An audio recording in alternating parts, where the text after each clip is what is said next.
This enchanted lullaby. There is no truth until you decide what truth is, and each person should find that truth out for his or herself. This enchanted lullaby. This enchanted lullaby. Know what? Global family, look in the mirror. I want you to take a good look. You are the champion, the hero of your story. No matter how much praise you may give some of us who may help you on this journey, it is you who has to walk it. We are only a catalyst to help you see.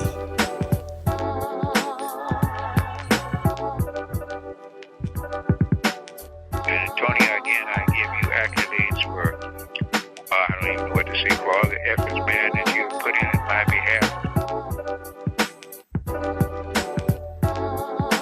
There is no truth until you decide what truth is. It is you who has to walk it. We are only a catalyst to help you see. Person should find that truth out for his or herself. To help you see. For his or herself. All right, greetings everyone. I hope everyone is doing well within your space and time. So, how you doing, Miss Gloria? It's good to see you present, and of course everyone else as well. One of my mans here was he was dodging that video camera like Neo in the Matrix. Yeah, I was watching you. Like my man, he did not want to be on camera. All right, so hope everyone is doing well within your space and time. Of course, we are gathered here today to celebrate Dr. Delbert Blair, the brand master, who's the reason why many of us are still in communication today. We've been having a wonderful journey these years. And so we're going to spend some time and listen to a unreleased lecture he did many, many years ago. This one came out in, I think it was 1984. Let me make sure that. Yep, it was 1984. Okay, so quite a ways away. So some of you weren't even born, or some of you were just born at that time. So it tells you how long the Grandmaster was at it. So before I even get to playing it here, some of you have been calling and expressing via social media, just expressing certain things. So of course, you are very much appreciated. So if any of you just want to cut in and just say some things, you're welcome to before I get to playing it, and everyone could listen at that point.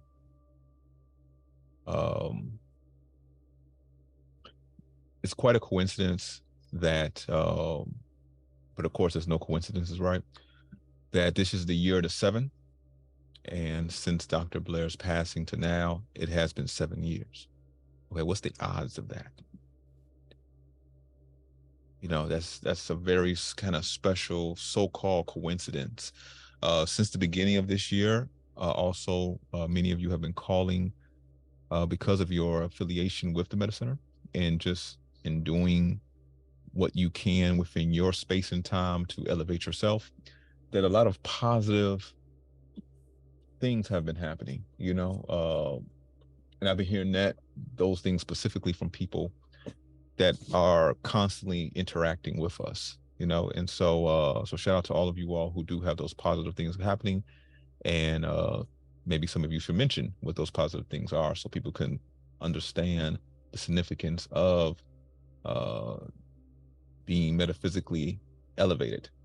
So with that, is there anything on any of you all's minds at this time before I play the first part of this? It's 2 parts. So I'm gonna play the first part, then we're gonna break for a moment, and then I'm gonna play the second part.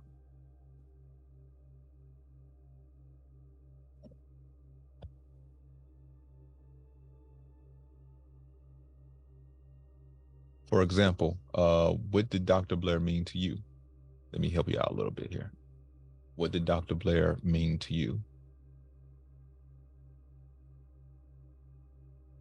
Is there anything specifically that his teachings or just even being affiliated helped with that changed your life in a positive direction? I'll chime in, Tony. Okay, go ahead, Will. Yeah, I think. Well, I'm saying I think I know when I first got hip to Dr. Blair. You know, it definitely was like a shift for me when it came to metaphysics. You know, I was watching a lot of videos and just kind of researching things here and there.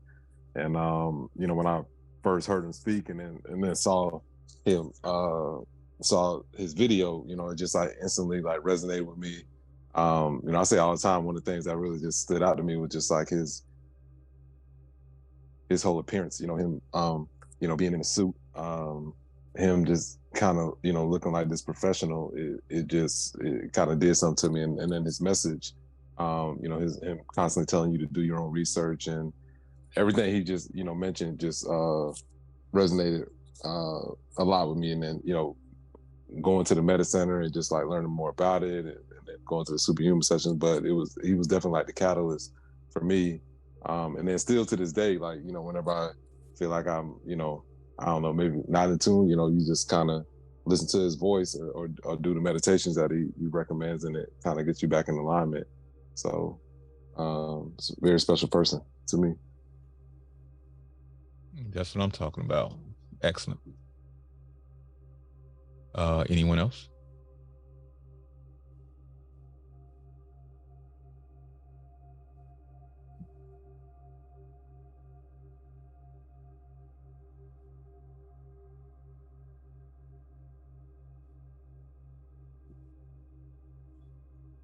Hello. Good night. Greetings. What's up, Remy? Yeah, good. Yes. Yeah, I'm from the Caribbean. Yes. Yeah, Dr. Blair really touched me a lot, and from these past few years, I really was listening to him, and I himself did the portrait, and to be honest with you, he really opened up my mind really much, and this is make me realize that we really living in the matrix, squad. So, and thanks to him, I getting more into books, reading more about magic and other stuff. And that's all I have to say for tonight. So you could proceed. I come in late anyway, so yeah. All right, thank you. Thank you. Chiming in from the Caribbean. All right.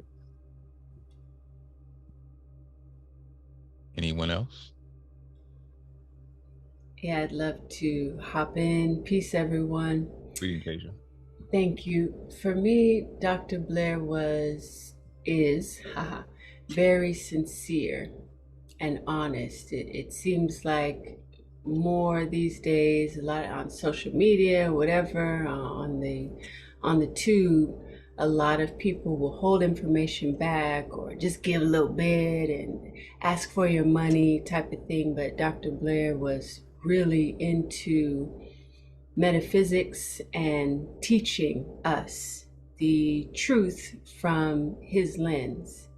And of course, the way he dressed and the way he broke things down, drawing on a chalkboard and helping me to see exactly what he's talking about and breaking it down so simple. It was just phenomenal with all of the information that he held. So thank you, Tony, for doing this evening for us.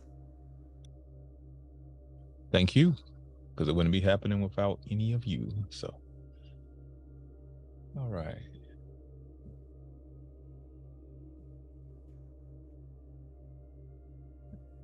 Tony, like to say something. Go ahead. Mm-hmm. Hi, David. You guys do. Much love to everybody. One thing, Dr. Blair was much muted by the mass media, those that knew about him, and knew that his teachings would support and empower everybody listening. And so those that did know about him in the metaphysical world didn't share or pass his information on publicly their readers and such. These are so that his information now that's coming out is years old, decades old, stuff he was talking about, and we're still getting, just getting hint of some of the issues that he spoke about and have come to fruition. And but if you were to rely on mass media and shows like the Art Bell show and those kind of issues, they block this information out for obvious reasons. So, and being that he was, as far as I understand, the black contactees, as you say, so-called alien contact, counted as such, and he was one of the, only person at the time that was speaking about that. They didn't acknowledge him. Art Bell, I understand. I think at one point he said sometimes when he wanted to interject something, he'd have to do it quietly. He would have to do it clandestinely, in other words, and then they wouldn't give him really the time to some other teachers. Okay, you're starting to really come out in and out really bad, David. Okay, all right. Can you hear me now, though? Better? We can hear you. Mm-hmm. All right, okay. All right, so all I'm saying that who he was kind of blocked by those that knew him and knew his information, and the person like Art Bell, who had one of the premier show, regarding metaphysics. He had to even speak, speak to that media, clandestine, in the clandestine. In other words, and just be a regular guest, and then be appreciated for what he brought to the show. So that's all I wanted to say to you. So who he is manifesting. You can't hide light. You try to hide it, you can't hide light. It's an expression of it to us, because we need a teacher. Thank you for sharing, David. And that's the thing about it. When it comes to the truth, right? When it comes to those thought forms that really resonate with the people, they're going to seek it out regardless. You get what I'm saying? And it's going to appear regardless. And of course, there's many copycats, those who try to, of course, many of you know that they try to use the same verbiage, sound like them and everything else, but it's not that. And many of us know that. All right. And so this is very interesting. This is really interesting even to this day. Even some of the things that him and I used to laugh about. This is interesting, and so let me tell you all something that you all don't know. Every year around this time, Dr. Blair appears in my dreams and stuff, right? So it's nothing like, it's nothing that is odd. It happens all the time anyway, right? It happens, let's say at least a handful of times every year since he's passed, right? But during this time specifically, he always comes, right? And it's usually a completely over the top dream with him. We went to a baseball game out of all things, which we did do when he was living, and he fell asleep, and I damn near fell asleep myself. Okay, so it was something he just wanted to do amongst other things as it got closer till the time that he ended up ascending. So that's just that, as we go on today, maybe some more things I will share here, but this is very interesting, you all. Very, very interesting times. So what I'm going to do is, if someone else has anything to say, you can say it now. If not, I'm going to play the first part of this lecture. This is Jasmine. Hello, everyone. Greetings, Jasmine. Hey, yeah, so Dr. Blair was pretty much the first, I would say, metaphysical, like that aspect, the teachings in lectures. He was like the first one I think I came across or it really came to me because my friend, we were having a conversation, and she just like, you ever heard of Dr. Blair? And I'm like, no. And then it was like ever since then, which would be probably about 2 years now. I'm glad he was the first, because like y'all was saying, people coming out, people speaking on things. It's like, I feel like he set the tone for me. So now I could, like do the research and more so just stand in my truth. Like, the famous quote, whatever you believe is true. And for me, it just, every time I hear his voice, it just calms me. He kind of reminds me of my grandma. I know it's kind of weird, but he sounds like my grandmother somehow. So anytime I, like, someone was saying before, feeling off or anything like that, I know I could put on one of his lectures, and I even like taught my kids about him and stuff. So I'm just grateful that, it came into my existence when it did, because I felt like, when the student is ready, the teacher will appear, and he appeared right on time. I call him my cosmic uncle. We call him Uncle sometimes. Even just talk to him, because I could sometimes just hear his voice in my head. It's very weird. But I'm just grateful. I'm grateful that it's led me here, right, with you guys. And I didn't see this a year, 2 years ago, where I am now. So I'm grateful that his teachings and everyone that is connected to him is coming into my existence. I'm just very grateful for it. There it is. And thank you for sharing, Jasmine.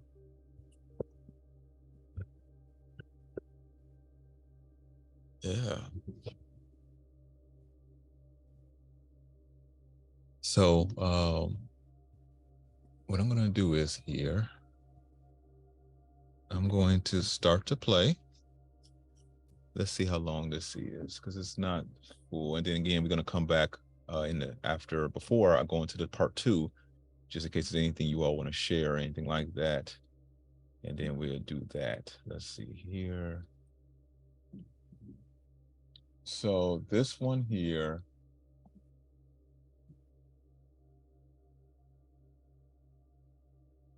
right, up real quick here.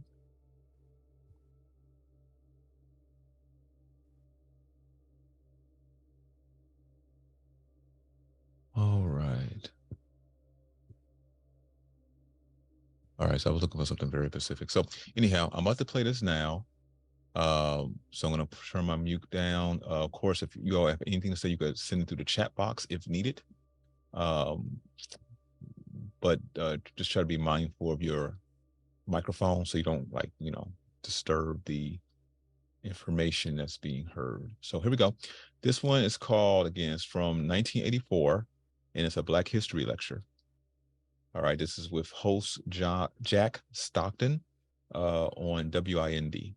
All right, so here we go. One moment here.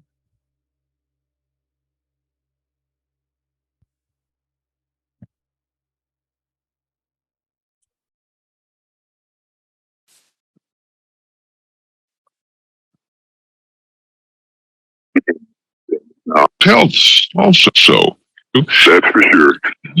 15656 on WIND in Chicago. Joining us now is Dr. Delbert Blair. Doctor is a professor at Northeastern Illinois University's Center for Intercity Studies. Good afternoon, Dr. Blair. Good afternoon, Jack Stockton. How are you? I'm alive and well, thank you. That's for sure. You have become involved over the years in a number of areas. You're a professor, as I say, at the Center for Intercity Studies with Northeastern Illinois University.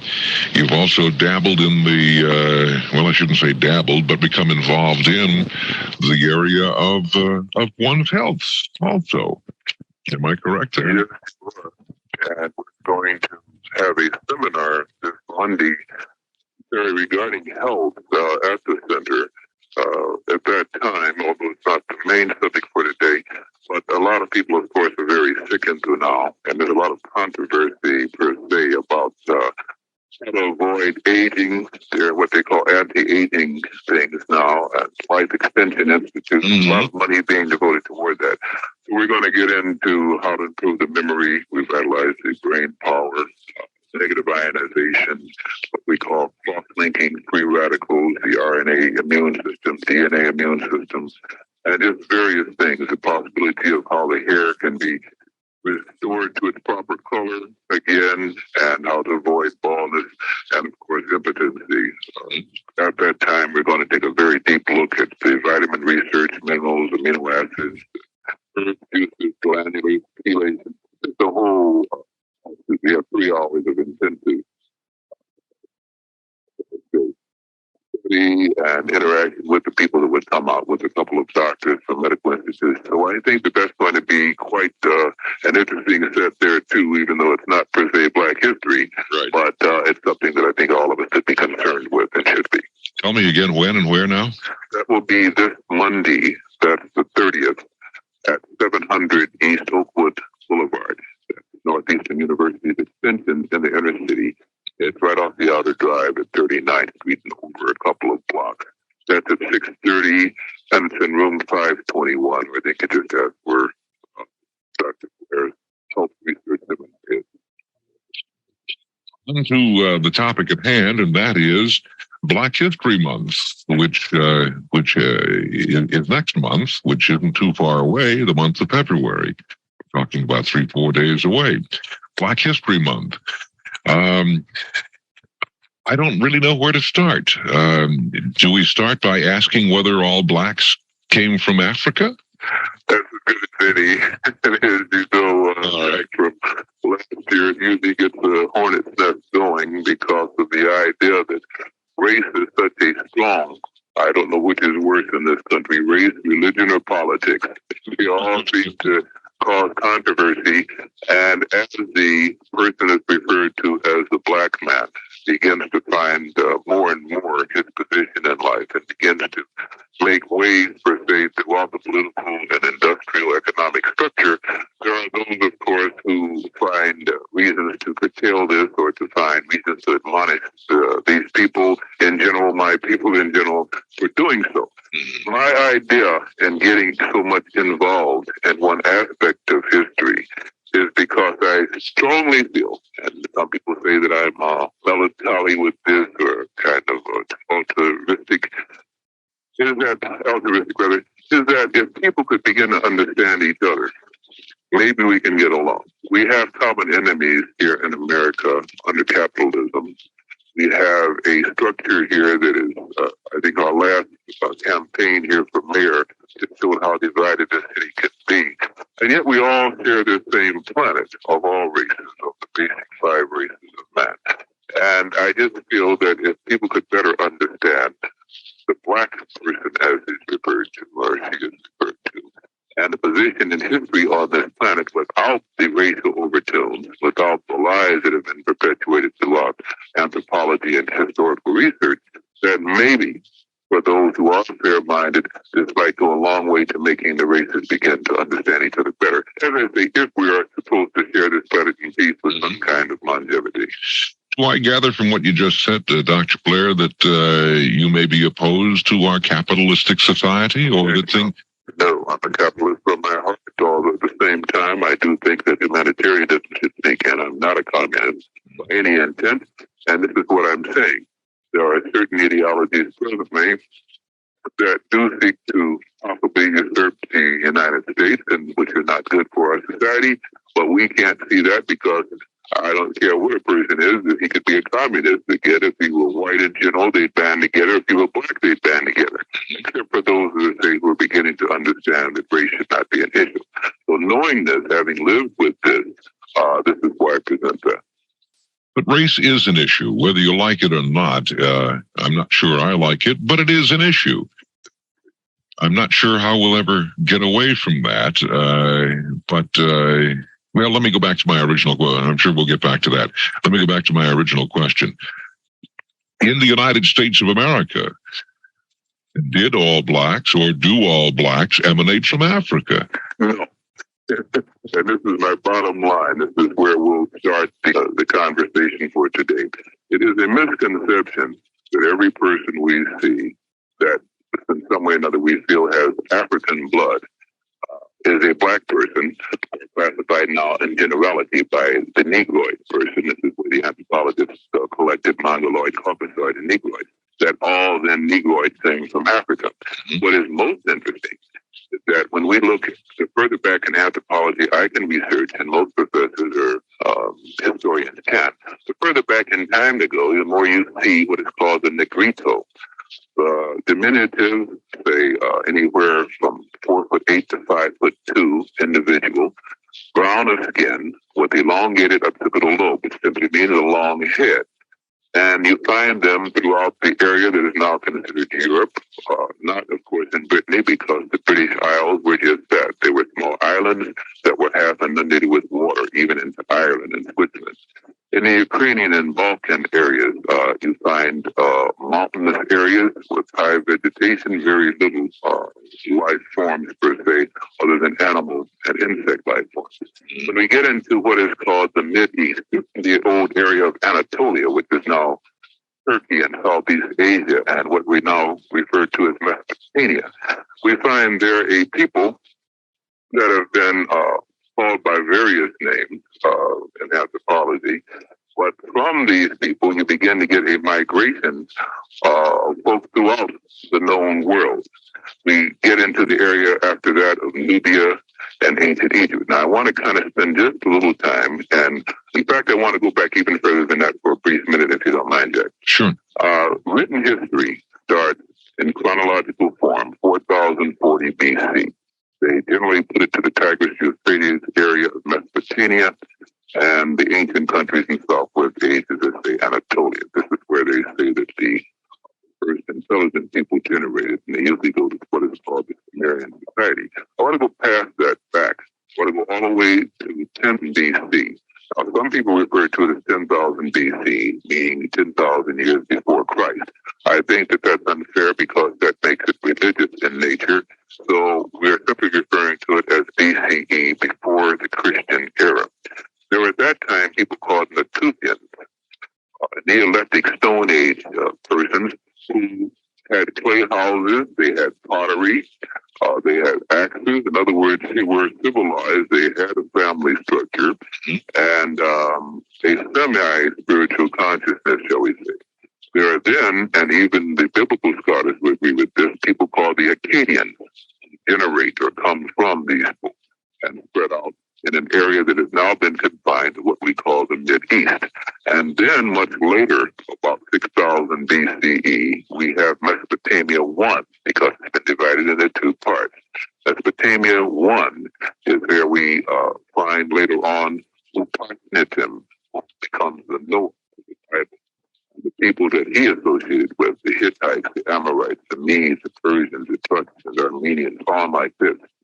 Then, of course, the area that a lot of people confuse, and I must separate this, but I hope it does generate a lot of callers and calls questioning this, is the biblical reference to what Upashnitim did or Noah did. It's stated, and some people who believe, I've heard of Professor out east, and I've heard many ministers actually make the statement that when Upashnitim then left, as though he was the only persons on earth, and he was not, he comes with his 4 sons and their wives. The flood story, of course, is Noah. Then from him, the sons generate Shem, Japheth, and Ham. And there are many people who actually still believe in this era at that time that Ham, the only black son of Noah, is the one then who had a curse put upon him because he simply saw his father Noah making love or naked, and there's a lot of confusion about that. He tells his 2 other brothers, Shem and Japheth, about it, and so a curse is put upon it that the firstborn of his prodigy would then have a curse to serve Shem and Japheth. Well, first of all, it's interesting, and then Shem and Japheth becomes the Mongoloid Caucasoid race, and Ham stays the Negroid race. Well, it's ridiculous in any kind of erudite society because, first of all, if Noah or Upashnitim was the father, then any son would all have to be interrelated, which would make them close later on down the line cousins and immediately brothers. All right. Secondly, we find in what is called the Table of Nations, when we research history, that from the progeny of Ham, from the line of Ham, the descendants of Ham, you first got Mizraim. which is what ancient Egypt was, which would mean that in the ancient Egyptian it had to be black. We also find that from the Nubian society, which has always been referred to as Nubia being black and a black society, they generate most of the culture that Egypt springs forth with. Then we find, when we trace even further the table of nations, that from the line of Ham, you have the Assyrians, the Midians, the Chaldeans, the Hittites, the Armenians, the Cretites, the Minoites, the Etruscans. From the Punt, who was one of the sons of Ham, even going along with this rock and roll story, Punt, of course, becomes the Nubian society. From that, the Carthaginian and Phoenician people. Another one of the sons of Ham was Cush. And through Cush, you have the Ethiopians, the Nubian people, and the Babylonians. Canaan was another one, and you had your Canaanites, or the Heath people. The Heath people become in history the Hittites, the Amorites, and the Havites. So you see, even if you trace it through Japheth, which produced a man by the name of Mahdi, and the Medes, and the Median people, which Cyrus the Great founded the Persian Empire when he combined the two societies. When, as many of the Jewish people understand, when the son Omar of Japheth produced Ashkenazi, or the Scandinavian people, that would mean, if you're going by that story all told in the Bible, that there's a direct link with the present people who call themselves Caucasoids and their brothers, if you want to call it, the Hamitic people.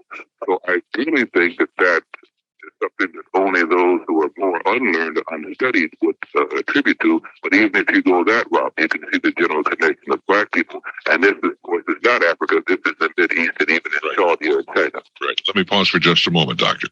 Dr. Delbert Blair is our guest, professor at Northeastern Illinois University's Center for Inner City Studies. And we're talking about Black History Month, which is the month of February. It's 12:23. This is WIND in Chicago. I got you. Delbert Blair, professor at Northeastern Illinois University's Center for Inner City Studies. We're talking about Black History Month, which is next month, which isn't too far away, a couple more days, the month of February. So I gather, Dr. Blair, to put it all in a nutshell, all blacks, in fact, have not come to this country, or for that matter, any other country, strictly from what we today know as Africa. No, not from Africa per se, and also not as slaves per se. Another misconception that all blacks came to America as slaves. Again, and trying to lay some basis, because I'm sure in listening to your audience, you get doctors and professors and all classification and structure of people to listen. I'm still trying to lay the ground rules before we finally get off into what will probably be a very interesting interaction. There are also in anthropology and sociology 10 basic things. I won't go into all of them, but I'll just briefly hit some of them. You only got a couple of minutes before the network hits. Okay, that proves that one race spread all civilizations. That is mummification, the use of the swastika, which was not part of the Third Reich and Hitler. It's a symbol of good luck in ancient times. Circumcision, what they call kuvade, or the sending of the father to bed when the mother was giving childbirth. Big stone structures of megalith monuments, however, association generally of the sun and the serpent in religion and worship, or in some kind of way identified with tattooing, and I guess in general what can I say, the use of the artificial deformation of the head, with the elongated head by bandaging or tying it on.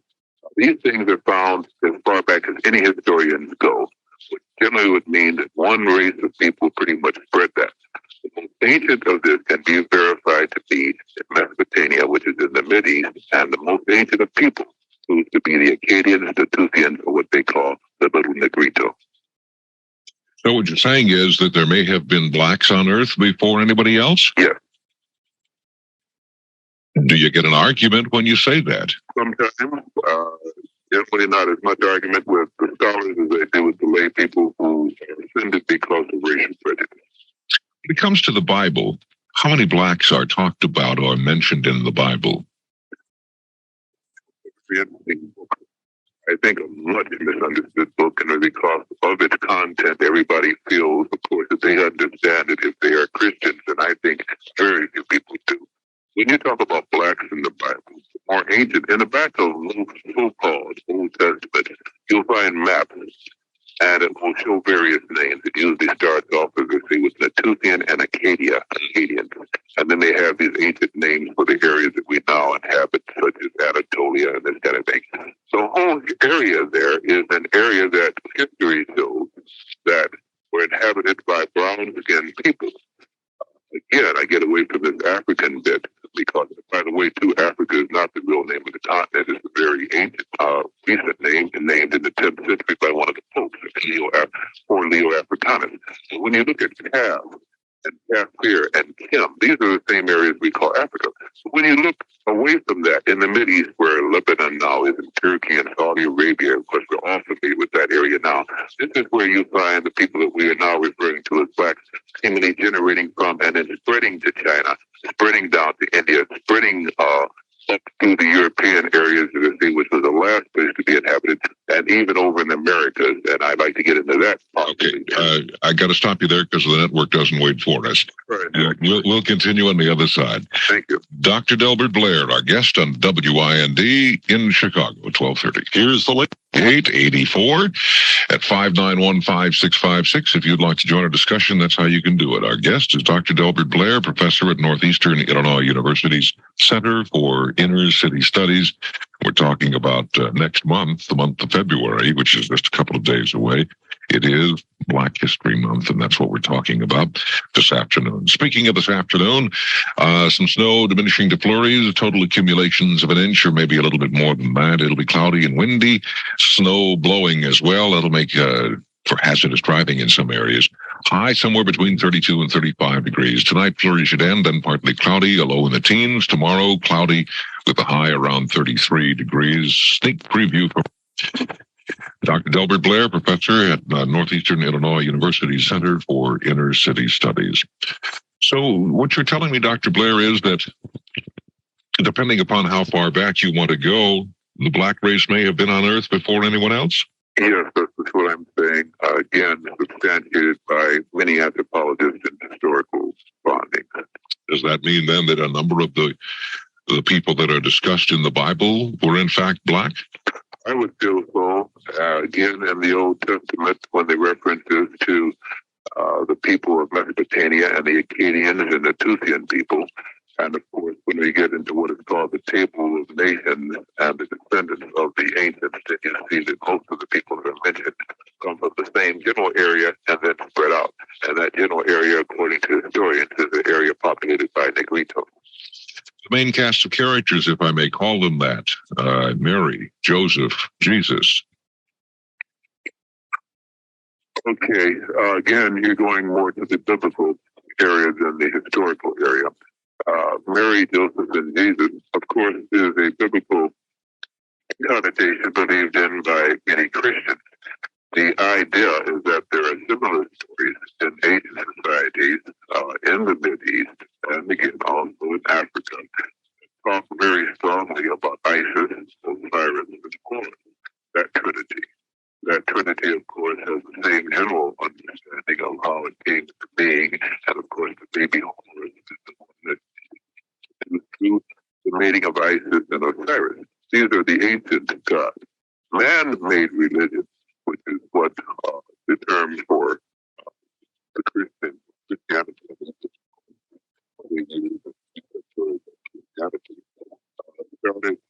roughly about 1000 BCE. Started really with the introduction of Ptolemy. He came over with Alexander.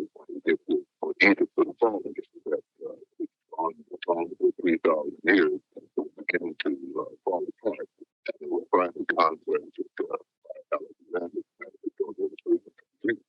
He died there, and 9 years later, he was the general who took over the Ptolemy. Ptolemy introduced the new god to Egypt. Before that time, people on earth did not worship Mary or Joseph or anything else on that line. They had what they call the 9 basic deities of creation, which were Meat, Tefnut, Ra, Hu, Yeb, the Hathor, the cow, which is still, the term holy cow is still used. None of them talked about Mary, Joseph, or Jesus. Ptolemy then took one of the gods of the Egyptians at that dynasty, and we're talking again, roughly about 328 BCE, before the Christian era. But again, this is before the Christian era was thought of. And the first introduction of occasions into Egypt through Alexander. Ptolemy stated, okay, we've conquered you now. We want to be seen here, and we want our share of the pie. We want to be worshipped also, so we're going to introduce the god. They took the winged bull of Egypt, which was Apis, and the reigning deity, which was Osiris, and created what was called Serapis. Serapis looks much like the picture that we get in mind, because it's all mental picturing of what Jesus Christ would look like. He was put up there with the other 9 deities of the Egyptians. And at this time, the Egyptians said, no, this is too much. We can't take this any longer. And many, not all, many of them who had not already left Egypt did begin to flee. They introduced then what is called the Coptic religion. And they referred very much into history as carrying the symbol of the swastika with them when they left. That's the cross, of course. There's nothing to do with the Third Reich, as I stated, which comes much later in history. Is the bottom line of all of this, then, that there is a possibility, from your point of view, that the main cast of characters, if I can use that term again, in the Bible, and specifically Mary, Joseph, Jesus, were they black? Again, these by name, these are people that the Greeks first took. Later on, the Christians accepted under King Constantine and Eusebius as the progenitors of the Christians. They're based in general on the same thing as was worked thousands of years before.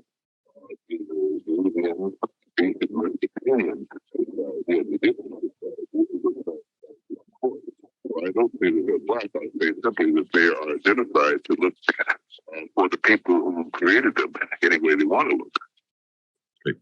I do have some people that have some questions for you, and in just a moment we'll go to those calls at 5915656 on WIND in Chicago. Dr. Delbert Blair is our guest professor at Northeastern Illinois University Center for Inner City Studies. We're talking about Black History Month, which is next month, the month of February. It happens every January, Bouchel's famous 2-for-1 cleaning sale. During this normally slow season, Radio 56. Jack's talking with you on a Saturday afternoon with Dr. Delbert Blair, professor at Northeastern Illinois University Center for Inner City Studies.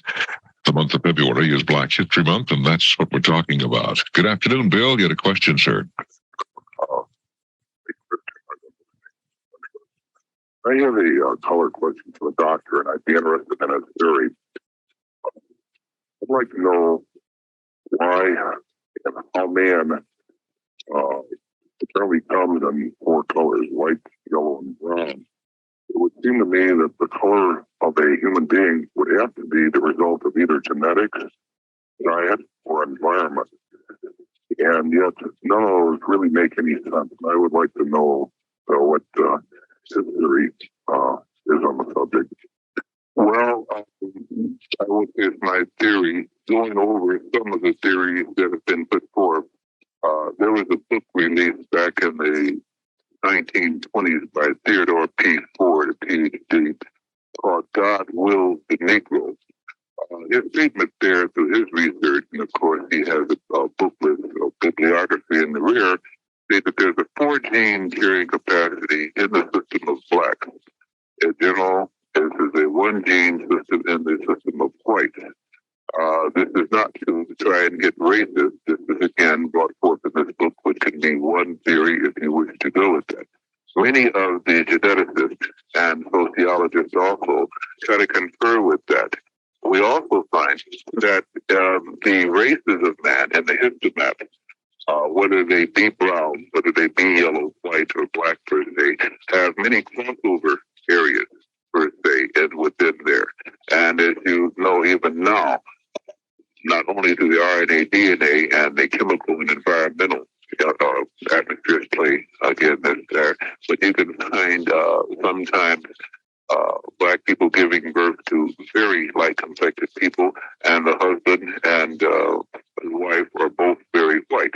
You can also find, of course, as you get into some areas where the sun is strong, that freckles and pronounced back freckling and front freckling can be found in very light people. The theory and concept there is that this is melanin, which is within the genetic system of the white person, but is only brought out by ultraviolet rays. So there are many concepts to try and keep it intelligent without racial overtones. This would be some theory. Interesting.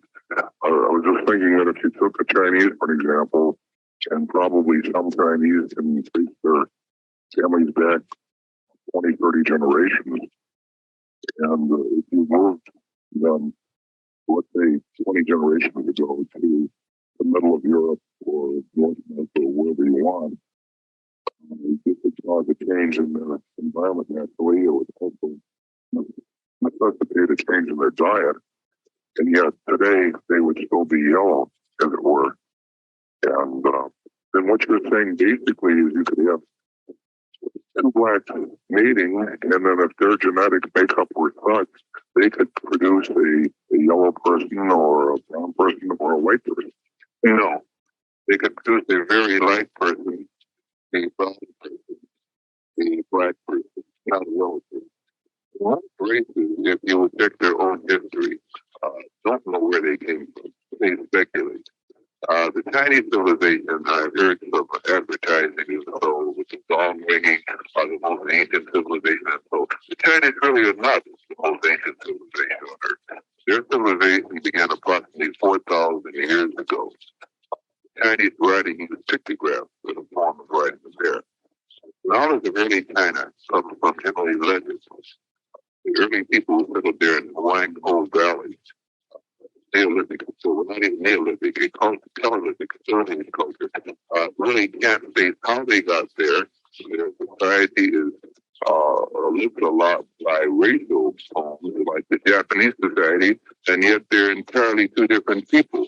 You could even begin to say, well, then did the Chinese did generate or produce the Japanese? This would offend the Japanese who have fought with the Chinese for years.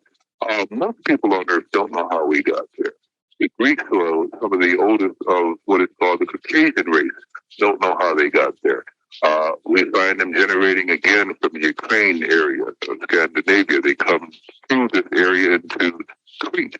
But you see, in Crete was already living the Ionians and the Cretites, the Cretans.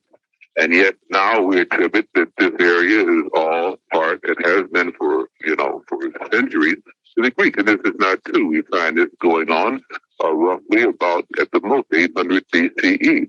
So you see, it's very hard to state, and this is why, at least I'm being honest with it, most historians will get caught up in the racial thing to sell books or to perpetuate their own race who they identify with, and they leave honesty and credence and knowledge alone. Putting aside race, putting aside religion for the moment, Dr. Blair, from an from an anthropological point of view, why are there different races on this globe? What's the need? From a political point of view, it's very hard to say. You see, anthropology would simply say that one race generated many other races, and then who knows? Some races may have been dropped off by flying saucers. Some races may have been treated by experiment. It's very hard to define that. As I state, when you go into the history of people, and this is the best I can do, any race of people cannot take their history back as far as the Neolithic, Akkadian, Nustitutian people of the Mid-East. The Mesolithic, Neolithic, Neolithic people are just there. They don't even know how they got there. They simply said that the Creator called upon them, and they have the names for those who serve their Creator. Are you suggesting that, and there are, depending upon how one might interpret it, there are passages in the Bible that might suggest something you just said, flying saucers? Are you suggesting that maybe a particular race or group of people that might be found today on this planet may have come initially from someplace else?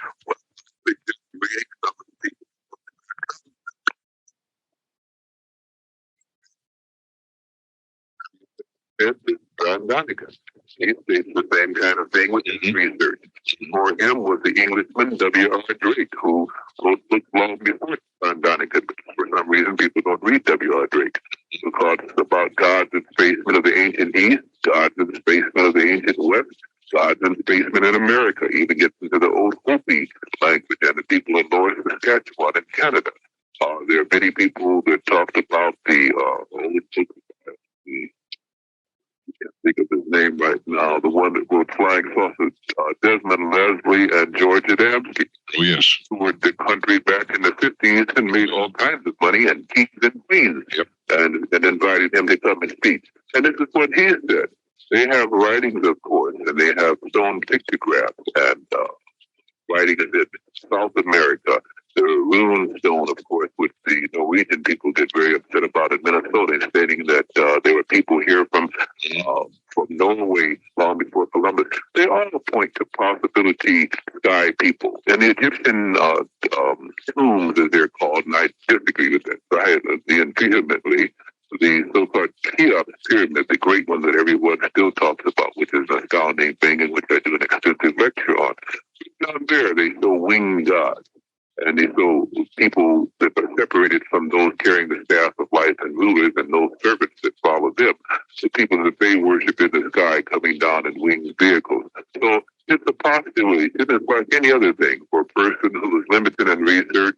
This is poo-poo, this is sacrilegious. Nothing to me in a form of science and intelligence can be sacrilegious as long as we continue to make bombs and try to blow up each other. So we're not too intelligent on Earth since we do that. So I say the rest of it is postulation, speculative, but I don't think that when we're trying to be true scientists, anything should be left out as a possibility. Bill, I thank you for your call, sir. It's 8 minutes before 1 at WIND in Chicago at 5915656. Hello, Helen. Hello, dear. I wanted to ask the professor about integrated marriage. What are your kids considered to be? My husband is German. I am mixed with Indian, Irish, and Negroid. And I always have told my kids that they were mulattoes because that's what they are. And I would like to know his point of view on it. Well, you're dealing, first of all, with a sociological question, a humanistic question, and whichever. First of all, you mentioned a very interesting thing. You said Irish, another race, which was Indian, and Negroid. Well, you didn't say, per se, in other words, Caucasian. Well, I said my husband was German, and I hate that word white, but I do use the word Caucasian. Okay, but you see, you identified your husband as coming from a particular, what we call so-called white area of Europe, and said German. You identified Indian, which could have been really West Indian or East Indian, but we are going to assume it means the old American here. Right. Okay. But then you put a broad classification, it says Negroid. This is again, because the people must be able to understand. Where was this Negroid person from? Was this person from the Middle East? Iranian, something like this? Was he from Africa, which I guess is what most people say? Was he here in America? No, my grandpa wasn't from Africa.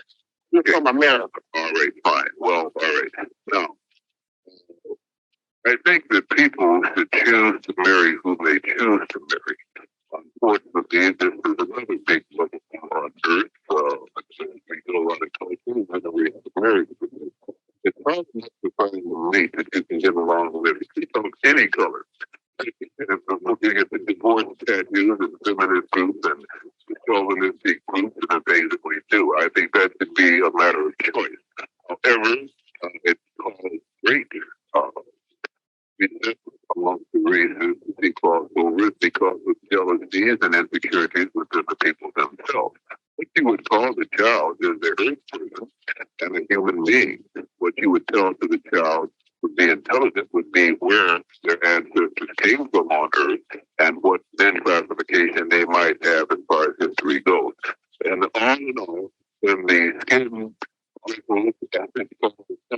we have forces, they cannot be identified so much with race other than getting into what is called the science of chronology, but to do those the soul is in God.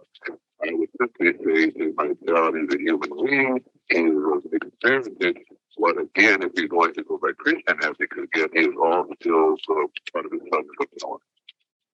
All right, then. Thank you. Thank you for the call. I appreciate it, Helen, at 5915656. Hello, Joan. Doing Fine, thank you. Dr. Blair, I'm so happy to hear someone discuss this issue because I've been reading the Bible about 2 years, and I just learned this myself by studying and getting different scholars and history books, and even the dictionary. I found always saying is true that the three natures come from Ham, Shem, and Tet, and that the Ham race, which is the black race, all dark races derived from, they was over control of the earth. And the Shem, a lot of people don't know. I mean, that's where the Jewish nation comes from, and it is not a race. The Shem race is a religion. And, like people laugh at Sammy Davis Jr. by him saying he's a Jew. It is not a race of people. It's a religion. And from Judah, which is the lineage where Jesus came from, Judah had two sons, a Canaanite woman, and that was from the Ham race. And she had twins born. And the son Zariah was the redeemed child. So through the Ham and the Shem race, Jesus had the lineage. He do not have it from the Pat race. And and I heard you say you don't know where the people, how these people got to these different places, the nations. Well, during the Tower of Babel, when it was the people was dispersed, was trying to put up this tower, to Jesus. That's when they was dispersed. Now, if people would read their Bible, they would find all this to be true. What you're saying. I got 1 minute before we have to break. Dr. Blair, any response there? Yeah, in a minute. Let me just say overall, that's the belief. It's one of the beliefs that perpetuates. I don't agree with all of that. And I simply state that the belief system, when you look into Abraham being the first Jew, then you have to ask, what is a Jew and where did the Jews come from? And you find these are Bulgarian, Hungarian people that adopted a religion, no more and no less. When you begin to look at the Ham, Shem, and Japheth story, as I started out, and I don't know if the young lady heard me or what, I said that these are it's around a central area. There's many other things going on earth which are not included. Even the Bible refers to the people of Nod and so on like this. Yes. And I think it's really a classification only due to religion. All right. Joan, I thank you for the call. Dr. Blair, can you stay with us, sir? All right, fine, sure. Dr. Delbert Blair, professor, Northeastern Illinois University Center for Inner City Studies. Did you know that if you have an income...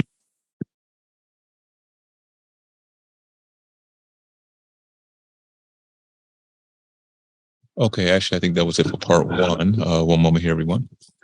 See, as you see, this is why many of you have noticed, many of you have been listening for years at this point and have been listening from the transition from Dr. Blair to myself. And if you notice, overall, yes, I talk about history sometimes, I talk about many different subjects and stuff like that, but overall, the focus is more so the internal vortex of a person, right? How they are getting themselves up to a certain point, disregard and get rid of all that negativity within one. As you see, even this is back in 1984, and people were just so super concerned with the whole dynamic of black, white, and everything else, right? Instead of maybe using that energy to actually build their communities and so on and so forth. Many of you know Dr. Blair's in Chicago, right? I'm in Chicago. The neighborhoods look even worse than even then. You know what I'm saying? This is what I'm saying here, right? Back then, many of the neighborhoods look like war zones. All these years later, all right, over 40 years later, the neighborhoods look even worse. How is that possible? Okay, so that's why the focus is on which goes against the grain, right? The overreaching activity of the world around us, as we see, is very polarized, right? And when it's not polarized, it's it's getting people to focus on entities from space, right? That's why I let out that podcast a few days ago, right? This saying like, hey, everybody wants to get you to look at these entities. So you go from one religion or some religious bodies, whether it be Islam, Christianity, whatever it may be, right? And then you disregard that, or a person disregards that because of whatever, right? It may be a valid reason why they disregard it, but they disregard it and they go on now they praise these new age entities that are even worse, right? And so many of you have seen that podcast. If you haven't, look at it. It's dealing with the old worlders and them just putting it straight out like these entities are not who they claim to be, and who they claim to be is not real at all. And so pretty much stop the nonsense, right? And because you can be who these entities are claiming to be, you can be that and more. Okay, so who these entities are claiming to be, all this super powerful, whatever it may be, you can actually be that and more. So there's no point of giving your energy to these entities. So I'm going to bring on part 2 here in a moment. Hope that you all have been enjoying that. And so there is a new release as well. We're going to consider this break time for about 4 minutes. And I'm going to play this new release for you all. So bear with me one moment here. All right. Just so you all know while I'm looking for this file to pull up,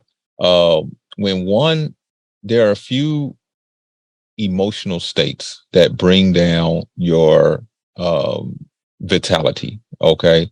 And it tends to import within yourself corruption that will eventually corrupt your internal vortex, right? And that is fear and hatred, okay? Fear and hatred. Those two specifically corrupt your internal OS, okay?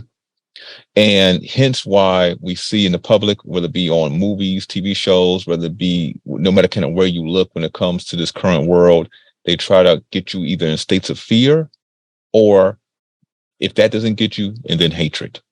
Okay. Even many of these societies and so on and so forth, that people, they know people are going to awake, in short, right? Then they know this for 100% fact, right? Every generation has awakened beings in it. Okay.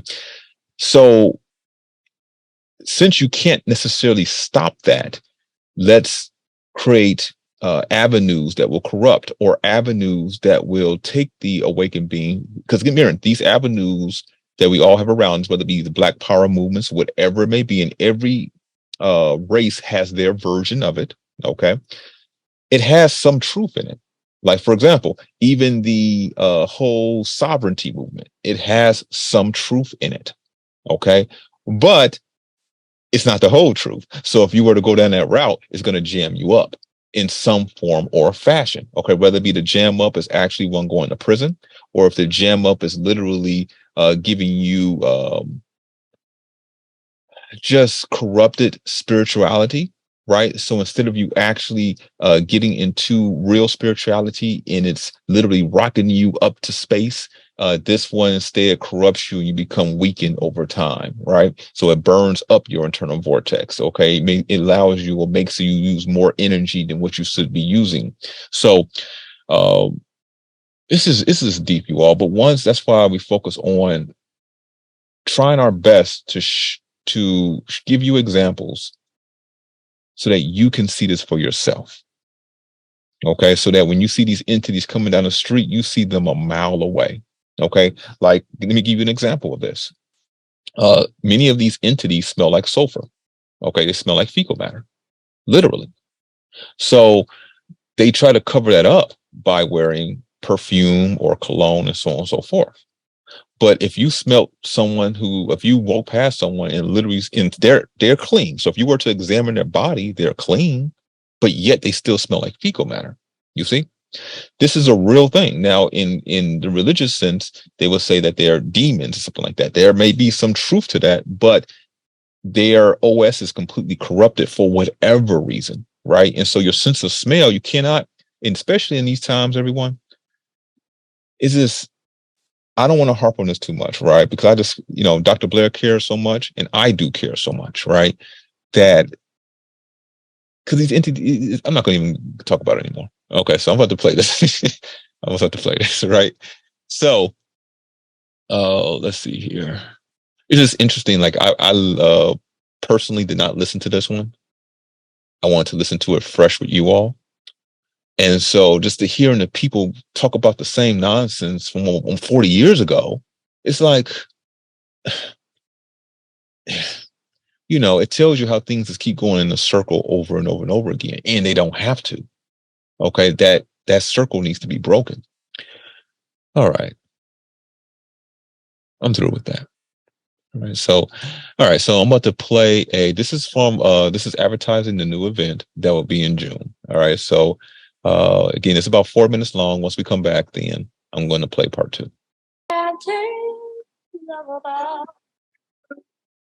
There is no truth until you decide what truth is. Each person should find that truth out for his or herself. Greetings, everyone. I hope you're doing well within your space and time. We have something important to share with you, and this something affects many people in these times, maybe even you. What if we were to tell you that when many of you were young, at least one doorway with a lock was installed within your mind? And what if we told you that this doorway was installed to lock away your true self and instead create a shadow version of you that looks like you, but in many cases acts in a way that is not, and instead is a virus-like program that runs independently of your conscious mind? And the master key to unlock your highest self is unknown to you. Okay? So if y'all want to get crazy, we can get crazy. At this point in our community journey, serving as what some of you would call a Sangoma, which is also another name for shaman or medicine man, we have had thousands of consultations and intimate details have been shared, which have allowed us to travel deep within the spaces which a soul cries out from, begging to be freed. I'm going to ask you 2 questions, and I would like you to answer these honestly within yourself. Question 1. I would like you to look back at your childhood between the ages of 0 and 7. Are there any periods of time that you can't remember what took place, but you can remember what happened before this and after this blank period of time? So, yes, this has occurred, or no, you do remember everything since birth. Question number 2. There are some of you who are what some would call rich or wealthy. Your material existence is completely taken care of, and there are those of you who are in some form of the opposite, who have to work for your day-to-day livelihood. Regardless of where on this spectrum your existence may be, are there times where you feel an emptiness, where you feel you don't really know yourself or need to find yourself, as though there's something out there that will complete you, but you can't put your finger on it, what that actually is? We have heads of multi-million tech companies, for example, traveling to the jungles of Peru to partake in ceremonies, trying to connect with what would end the feeling of an eternal emptiness. Is this you? If you answered yes to any of those questions, then a doorway may have been installed without your consent. In the upcoming event, which will take place on June 10th, we will be exploring this doorway, the causes and solution. I will be teaching you some of the basics of the ceremonial technique to help free yourself from captivity. We will be talking about plant medicine and much more. And of course, we will have to do sound therapy. It is now time, everyone. You have allowed us to dive deep into the abyss, and what has seemed forgotten has reemerged. But guess what? This is not it. This is a 2-day event in Chicago, which I know Dr. Delbert Blair would have loved. On June 9th, for those who are interested, I will be taking you all on a tour through the old world. We will be visiting multiple structures built by a previous civilization that are now cloaked in a modern facade. We'll be exploring space and time together over the course of an afternoon, visiting each of these ancient sites. You can find tickets available on the website. There is limited seating for the tour and class. Last day to purchase your ticket is April 28th or until tickets sell out, whichever comes first. Until the next time we speak, take care.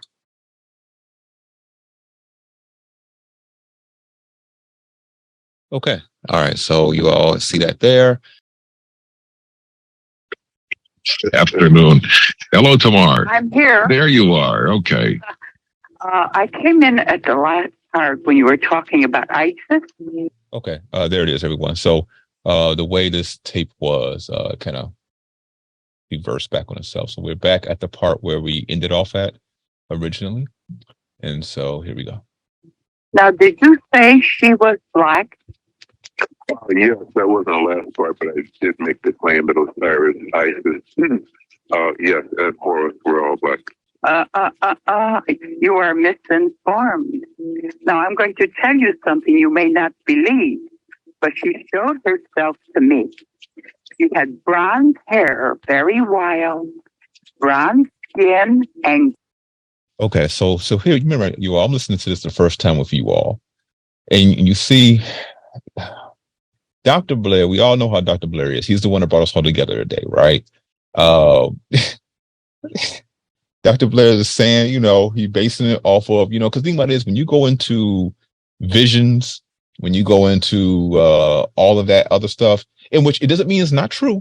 Okay, it doesn't mean it's not true at all, because Dr. Blair meditated all the time. Obviously, he had many meditation curriculums and so on and so forth.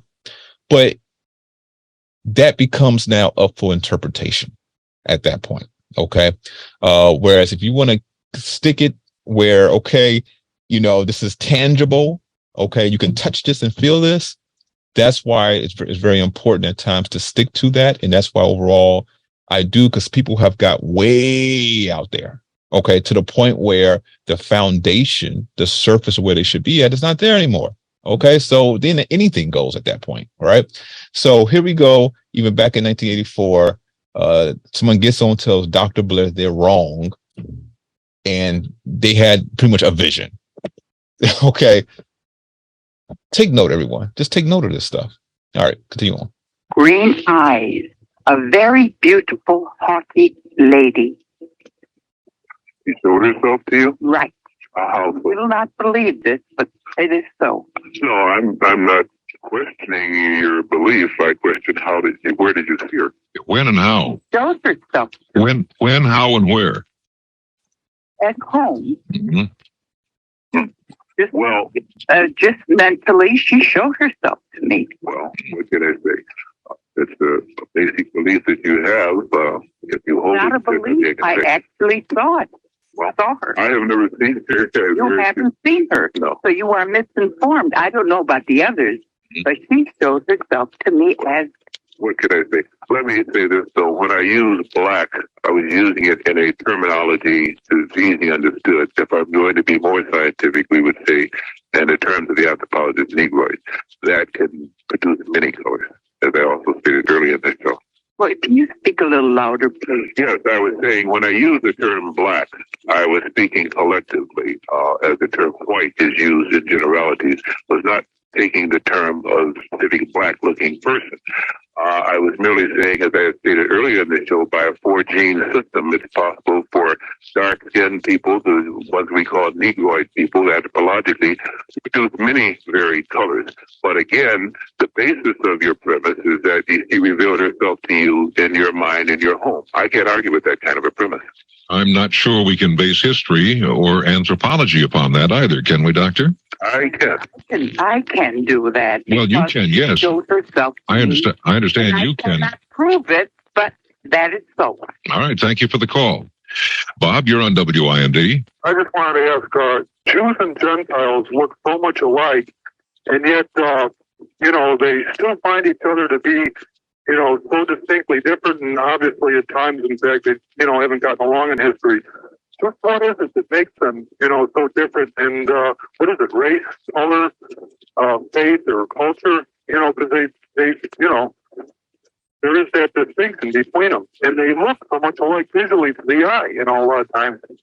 Well, I've often said, not being a Gentile, or from a purely objective point of view, if you would put both a person from Lebanon, Iraq, Iran, or from Syria, and then from Israeli, until they get into a room and let me look at them, I wouldn't know unless it was very distinctive and who I was looking at until they opened their mouth. And then they could speak the same language or have a lot of words that carried over, but by their ideology, by their middle concept, we probably have a fight going on there, as we do many times between races now. It's more or less the concept here of mind. People's minds are very interesting things to me. My own mind is, as well as others. All of our politics, all of our wars, all of our interactions, without trying to get on a pedestal or preaching a sermon, all based on either land, graft, political things, or race. Mainly it becomes land and money, and then race is put into the uneducated to make them fight for the people who have the money. With the Jew, if you go back in history, it's very even hard to find what a Jew is. He comes close to being a Coptic. Many try to identify with the line of Judah. That is not the people we call Jews now. History states that Abraham, who was born about 1728 BC, was the original Jew, grew up in a city of Ur, which was in Chaldea, which later on becomes Mesopotamia, east of Palestine. The Sumerians, just like the early Canaanites, were called Natufians, not Jews. They were said to be of what we could now call African ancestry, and according to Professor Perry and others. The Cushites and Sumerian people were the same people.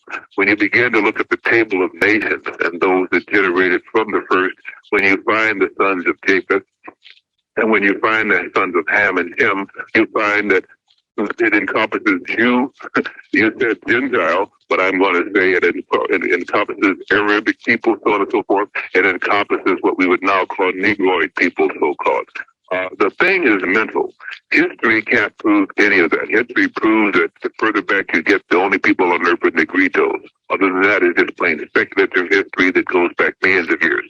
Written history won't support it, but when the minds of people, for the want of land and the coveting of money and power, begins to associate with these ideas, you might get anything going. Thank you. All right, appreciate your call. What you're saying, Dr. Blair, is that the black man was on Earth before anyone else.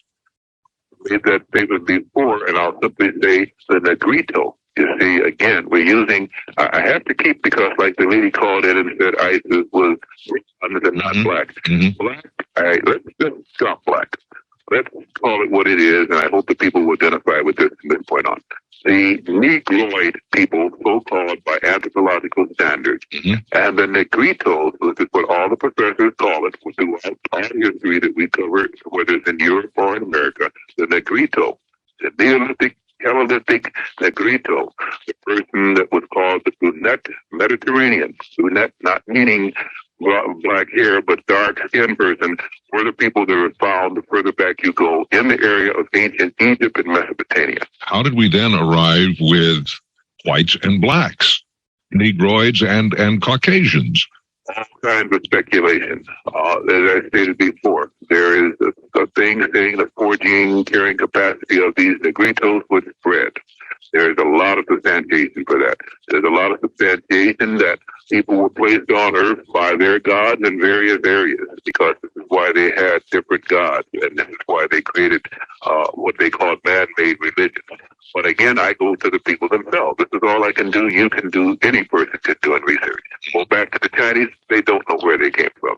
They find themselves in the Huangpo Valley. Henry Puyi, one of the greatest of their scholars, who looks just like a Negroid person would look, and revered in China, throughout China again, and facing his bibliography can only say the same thing. They exist to roughly about 3,500 or 4,000 years dating from this age, and then that's it. When you go back to the Greek people, they can only find themselves on the Greek Isles and Crete and all of the legends and mythologies that come from them. But what do? They created man-made religions because they had to adopt from the people that they found there, the Ionians, because they had no religion. All they know is that they came out and they pointed north. Up north there, you get the Hungary and the Balkans and the areas there. When you look at the Japanese, they say they came from the sun. This is true. The ancient Japanese are called the Ainu, who come over from the Ryukyu Islands into the islands of Japan. They have a word called Pakuru, and I'm sure the Japanese would decry my enunciation there, but it's as close as best as I can do. The call Pakurus means little black dwarfs, which, and some of the, but the encyclopedias refer to the Ainus as white with straight hair. This is far from truth. I've talked with many Japanese Buddhists. You find no Buddhists with straight hair, no Buddha with straight hair. The Buddhists have peppercorn hair, or anthropologically mean kinky beady hair.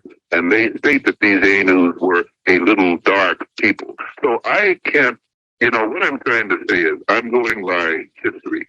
I'm going by the book written by the best people. This is what they say. The rest of it I can only speculate about. How is it then that these groups of people, races of people, if you will, are in the past were so segregated into one area? When you talk about Orientals, we know generally what part of the globe we're talking about. When you talk about Africans or black people, we know what you're talking about, and so on.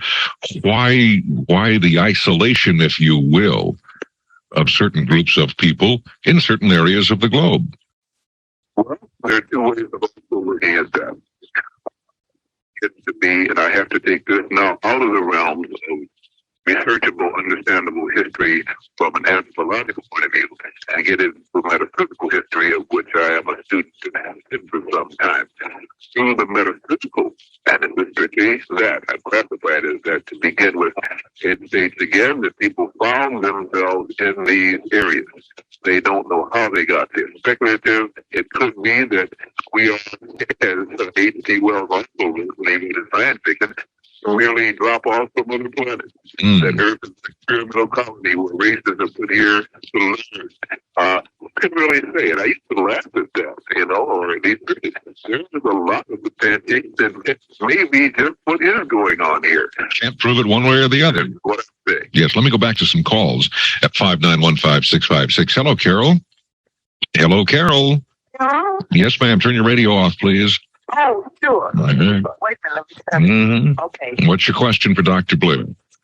For Dr. Blair, I have studied the pyramids, and I'm very much interested in that. And I know Dr. Blair is a metaphysics, and I'm very much concerned about the studies of pyramids, and if our Lord, my God, or Allah, or Jehovah, whatever they want to call our creator by, if he put us on this earth as human beings, how come he couldn't have put other people on other planets? To me, I just cannot believe that he only put us here on this earth. If we are a form of human beings, and then we have what is known as the UFO, these sightings and different things, is there other life out there? And I know Dr. Blair deals in with this.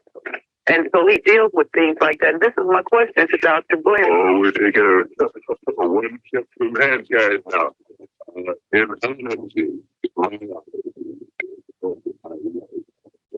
a flyby recently, I think either on one of the Voyager probes, whichever the probe was, I stand corrected for someone to tell me. But they took a picture, supposedly, of Mars as this probe flew by. The picture was on in the American Scientific Weekly and another in-house publications.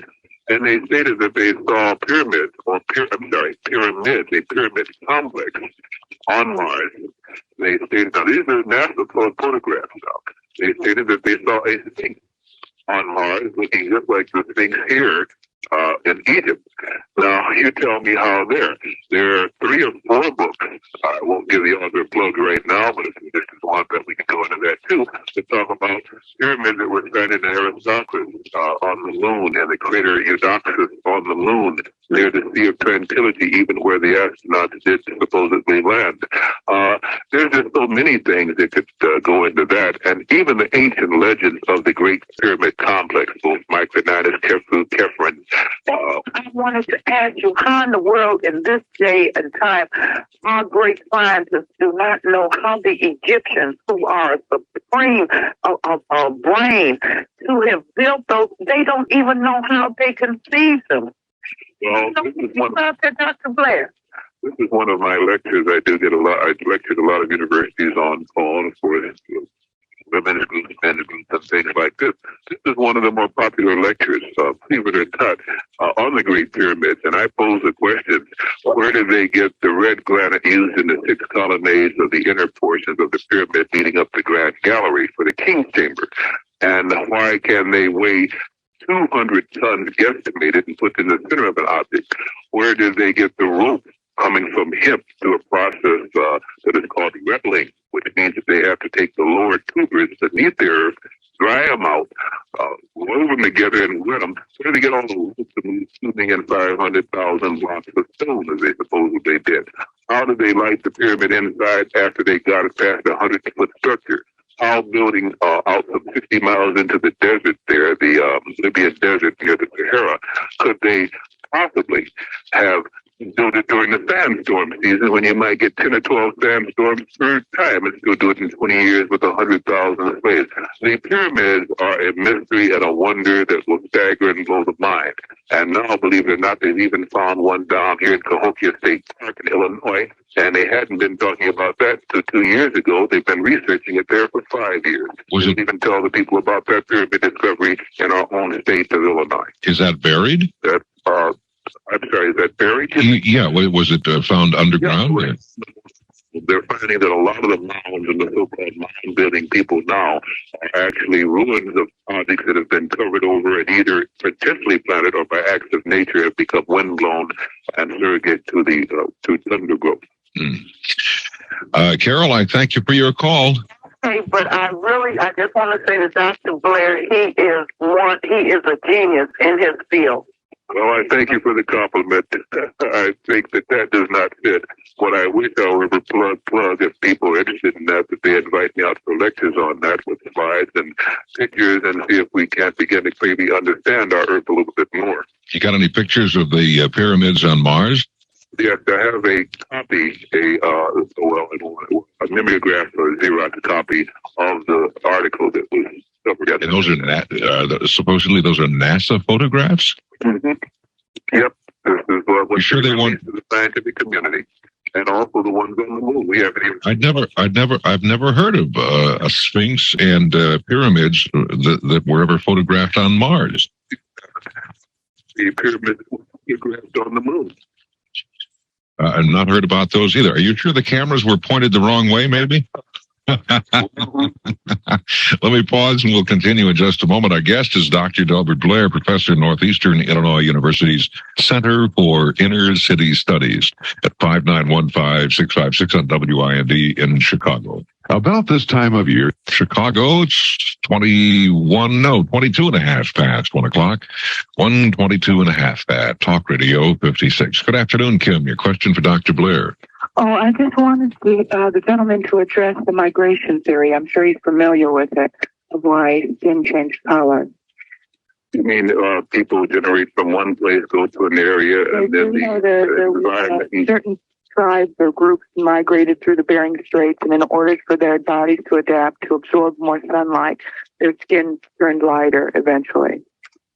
Again, that is a theory, the Bering Strait theory. What's interesting about that, there are some ideas that the Plato's drift theory, where the continents were one and gone apart by action and erosion of the platelets moving the land masses, would tend to make that Bering Strait theory kind of difficult. If people got separated because the lands drifted apart, then it would mean that the people were there, and as they drifted apart, their skin textures and all changed. What we're really finding now, and I think from your tone that you may agree or maybe you disagree, we're finding now that radiation can mutate and change skin, bone structure, cell platelets, and cell nuclei in the space of sometimes 48 hours. Our history has been based on what we understood at the time that history was being written. Now that we understand a little bit more about science, we can find that ultraviolet rays and X-rays and Gertz rays and radiation cosmic rays can do in minutes what we thought used to take centuries. It's all speculative. How do I know? Mm-hmm. See, my understanding was that was the most prevailing theory, but I'm probably wrong. No, you may be right. This is one of the theories. This is just what I'm saying. At least you were honest enough to say it's a theory. Who knows? Okay, thank you. Thanks for the call.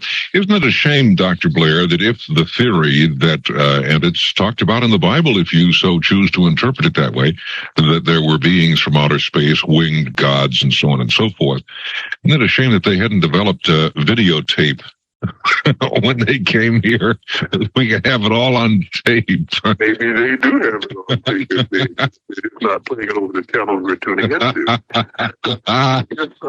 that might answer an awful lot of questions. To be a little bit more facetious, though, this is true. NASA admitted in June of '66 that Gemini 9 was suddenly scrubbed due to interference with the radio, and it released a statement over nationwide TV that UFOs had been seen by several of the astronauts. They stated this to NASA. Gemini 4, when he had James Metaphysic, he saw when he was over China an UFO or some UFO sightings. Gemini 5, with they had Cooper and Cernan, was circled when it was launched by 3 UFOs by their own admitting. Apollo 11, when he had Aldrin and Armstrong, they noted large UFOs near the crater Eudoxus on the moon, and also where their lander had gone. It was also Gordon Cooper, the old Mercury flight way back in '63, that supposedly on the 4th orbit heard unidentified unintelligible sounds of a language over his UHF channel, which was reserved only for space flight communication. And this was also tracked and pumped in and boosted over Perth, Australia at their tracking station, and they said that they heard that too. It's very interesting, some of the things that we don't. Another thing too, and people can research if they like, Apollo 12. Now we're getting back to '69 into the more the current time. At 11:22 a.m., because they do a lecture on this Eastern Standard Time, Apollo 12 was nearly 1.5 miles above Earth. It was hit by a bolt of lightning, almost knocked it out, and that's why you begin to hear about the electrical storm, the electrical differentiation that was happening there. And the closest electrical storm, because it may have been natural lightning, was 20 miles away. Goodness. I think we got to send another man up to the moon now that we know a little bit more, and have him drive around more of the moon and see what the heck is really up there. They covered 8% of the moon lie actual supposedly walking and flying. We have photographed the entire moon, and they have a photograph taken by Lunar Orbiter 2 that shows 9 mysterious shadows that were silhouetted against the moon's surface, and that was also a NASA photo. And I have the photo and everything else. In other words, where it can be found and which one it was. It's taken by Lunar Orbiter 2, and it seems to show something showing jet time trails or something. The moon, all of these objects. There's so much that those people don't understand or don't take the time to read in our crazy workaday world and trying to survive and pay the rent and get to hospitalization and send kids to school. But our Earth is a very mysterious place, and I think the more advanced we get, the more we want to take part in some of the gods are laughing at us and trying to see if we don't make the grade. You may have a very good point there. I'm afraid we kind of have swayed from our discussion of Black History Month. I may have to get you, and we still have plenty of time, but I may have to get you back here another weekend to really delve into modern day Black history. But I do want to get on with these phone calls, if that's all right. But I've got to pause again for ABC News and Sports. Go grab a cup of coffee, and we'll continue in a couple of minutes, sir. Dr. Delbert Blair is our guest. Saturday afternoon, January the 28th, 5915656. If you'd like to get in touch with our guest, Dr. Delbert Blair, professor at Northeastern Illinois University Center for Inner City Studies. Back with us, Doctor. Again, Jack. Let me go back to these calls because I got a lot of people with a lot of questions for you. McWell. Yeah. Yes, your question. Would you turn your radio off? Radio off. Yep. Yeah. Turn it off. Okay. Professor Blair, my question is related to Egypt around the time 1675 and the invasion of the Hyksos. And exactly what I want to find out is what was the racial stock of the people, or what race? Okay, you're talking roughly about the 15th dynasty Egypt, second intermediate period. There has been a lot of talk that they were Caucasian people. I think that if you look back to how I started the show, as I tried to give some kind of understanding to this broad subject, when you look back at the table of nations, the Hyksos come out of the generations of Ham by the Christian Bible and by anthropological standards who profess to be Christian. Therefore, the Hyksos also would have to be a mutation of people that had mixed with other people who made that invasion along about the 15th dynasty. Okay, you said it was probably a mixture of yes. Okay, and I have one more question, and it was relating to say the story of creation. See, being a student of the Bible myself and a student of history also, I found that the legend of creation, you know, is similar around the nations of antiquity.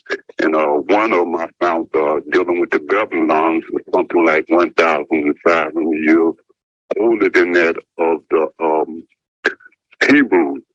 And what I was trying to see if I could like retrace history and find out if the Egyptians had a similar story of creation, similar to what the Babylonians, similar to that of the Hebrews, the Hebrew people, yeah, which I believe the Hebrews might have got it from. You know? Yes, the story of creation goes back to what they call the 9 Enneads, or the 9 basic deities of man. Long before man-made religion was introduced to 1000 BCE, there was a 9 deity semblance dealing with Tefnut, Shu, the creator himself was called Ra, of the sun, Geb, which was earth, or later on called by some Bin, Ma'at, which was the one that created cosmic order from all things. Tefnut was said to produce moisture and water, and the Nu was the mother superior, which is very interesting because it sounds like a Catholic terminology, but we're talking about now 6,000 years before Christendom. We find the later deities were Nut, Nut, whether the sky person, and you can see that over at the Oriental Institute. Some of the anthropologists have it there showing Nut, this figure of a woman, naked body with the sky and the stars superimposed upon her with the heart of the cow and Osiris beneath her. And we then find that from Hathor is produced May, later on turned to Isis and Nephthys. And then, of course, on the other hand, the masculine gender, there was Horus Osiris, who later produces Seth. And the tie-in of all for modern man, of course, becomes Horus, the child who gives to man supposedly his connections with the gods. Now, these were all talked about in Mesopotamia 1, which is now, of course, Iraq to those. Talked about the Natufian people, the Stone Era people, and so on like this. But it's called, if you do research, the Enneads of creation, or the 9 deities of original man. All right. I thank you for the call, McWell. It's 18 before 2. This is WIND, Talk Radio 56, Chicago. Hello, Peter. Yes. Yes, you had a question, sir. First of all, I'd like to compliment your guest on making such a flexible transition from expertise in inner city studies to cosmology and creationism. Not many people are able to make this kind of a broad jump. But my question is, isn't it true that the human being originated, has a simian origin? By simian, I mean higher ape rather than a Negroid origin.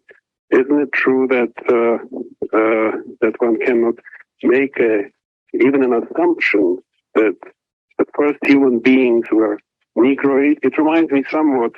I wonder what you, Professor Blair, think of this. It reminds me somewhat of the Nazi claim that the first human beings were Nordics, and everything else is sort of derivative inferiority.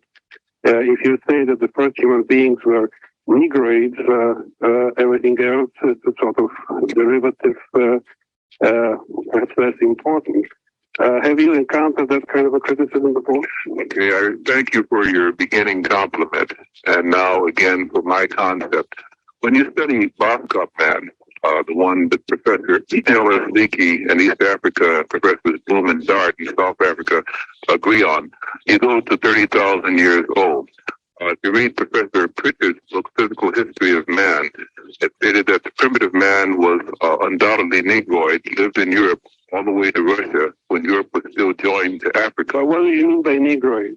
Well, again, we're going again, as you probably are well versed in the semantics of the Negroid, Mongoloid, and Mongoloid? Pardon? Negroid and Mongoloid are two very different things. No, I know. I'm saying again, with the differentiation as anthropologists say, Negroid, Mongoloid, and Caucasoid, then we begin to group these things.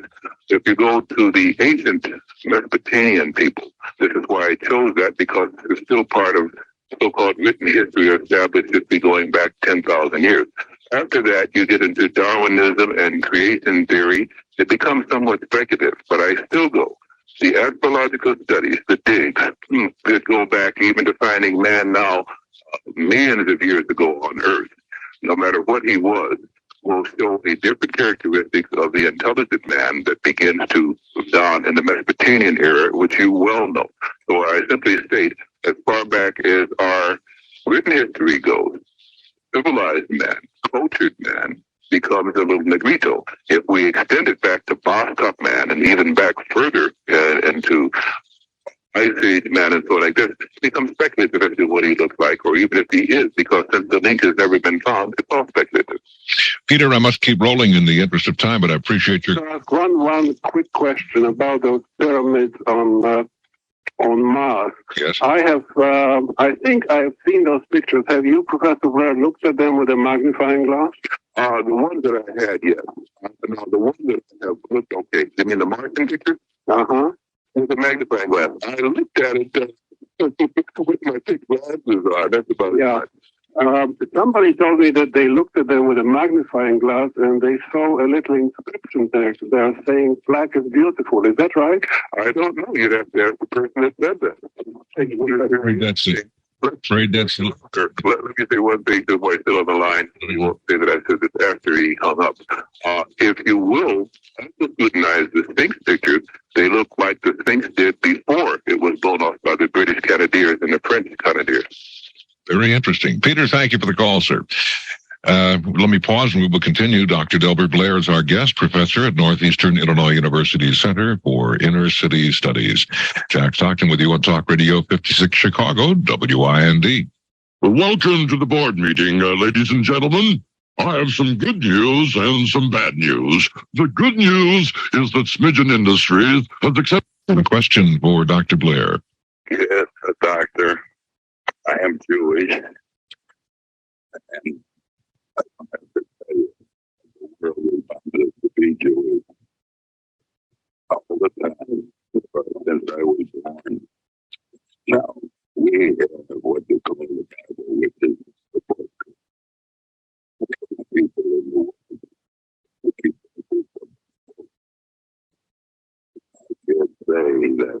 I can say that we should be able to go back for 8,000-10,000 years, not 10,000 BC.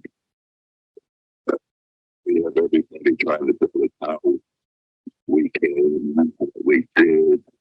We follow what we have records in the time of chisels, words, and blocks of stone. And it seems the world recognizes it through the Bible, which is the history of the Jewish people, the Hebrews. Whether it's right, I can't say that because I wasn't there. But I do know this.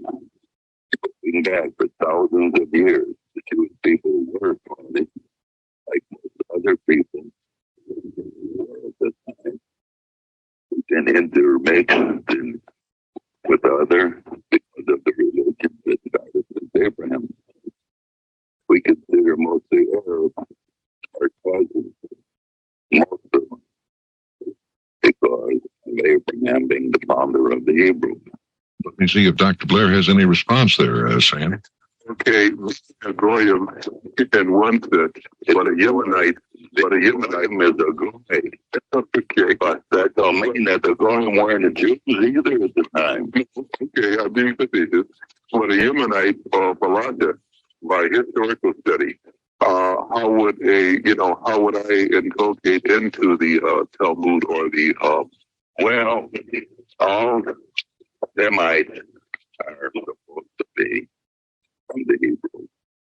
Other than that, they were mixtures of people, nomads, that may have incorporated in the meantime.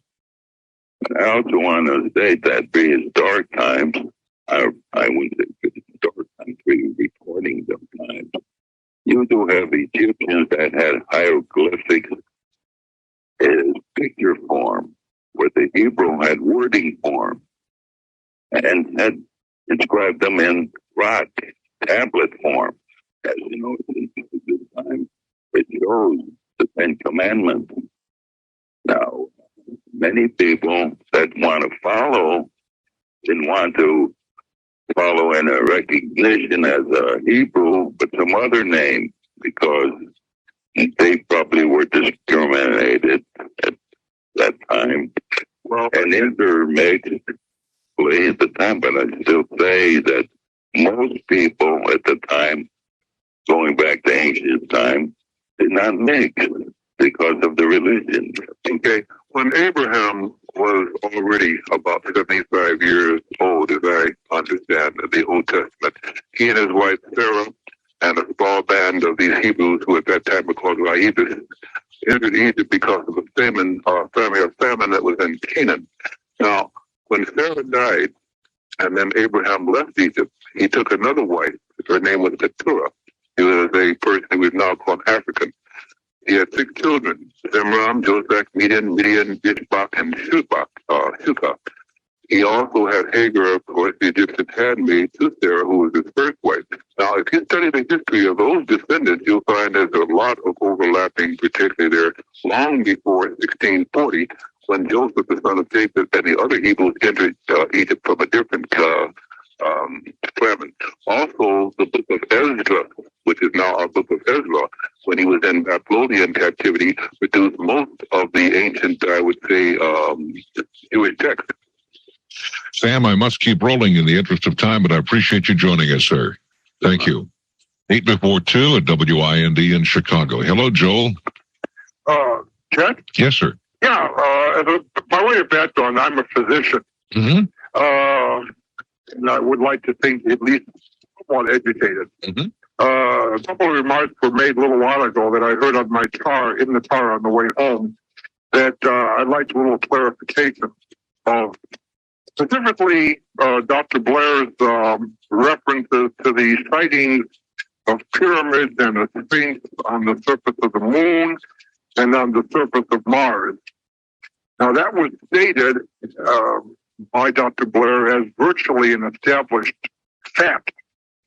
If that's the case, that has to be probably the most significant news story in all the history of man. I would think so.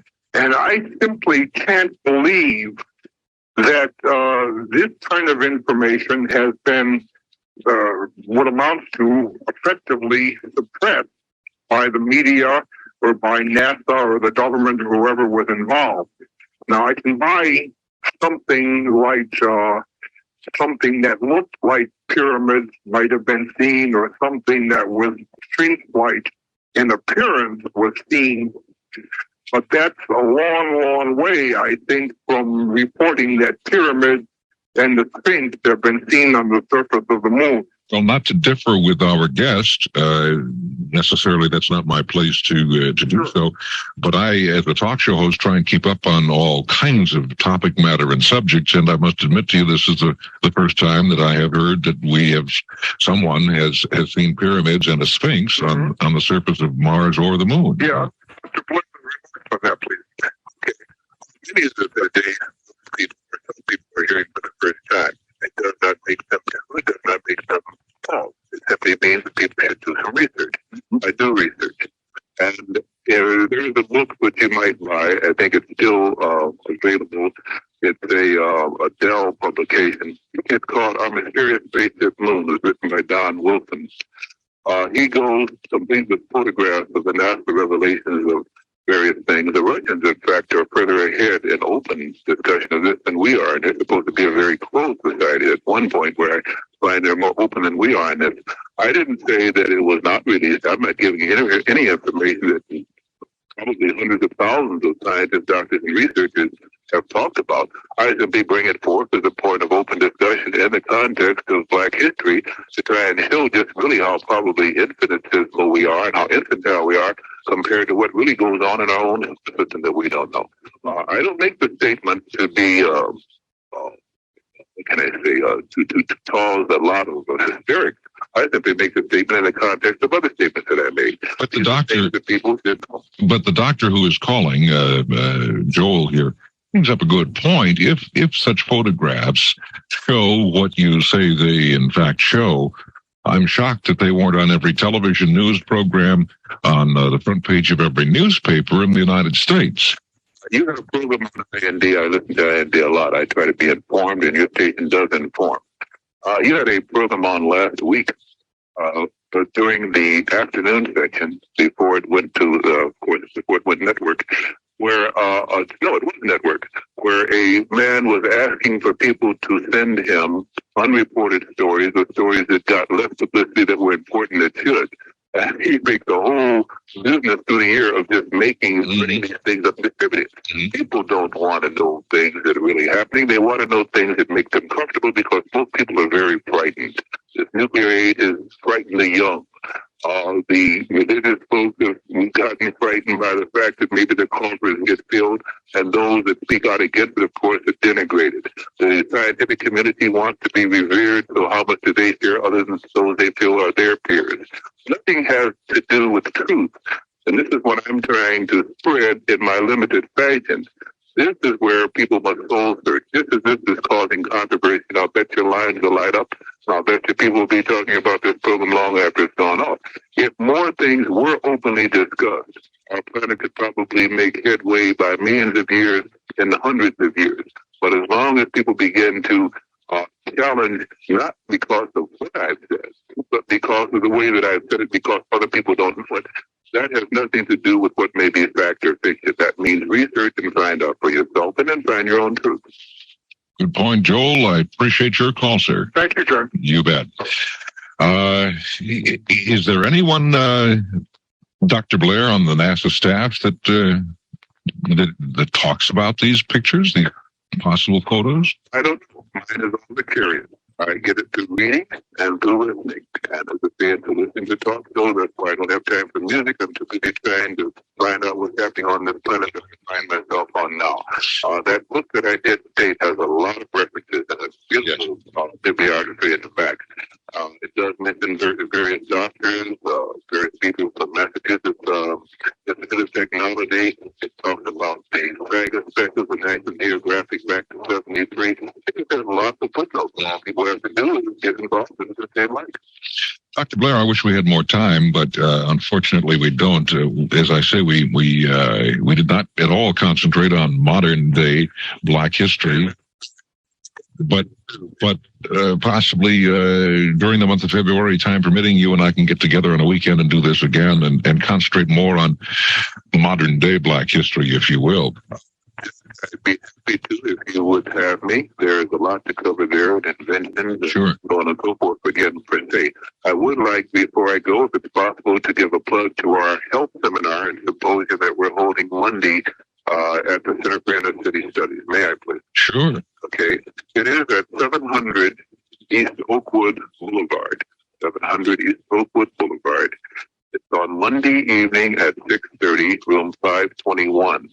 It's a symposium in which we would try to, again, clear up some of the misconceptions about health, vitamins, minerals, amino acids, phytotoxics, juices, herbs, plant chelation, cross-linking, which is one of the things that I'm sure nobody wants to look old, even if they are. And they're finding that that culprit now seems to be cross-linking. We're finding also about free radicals.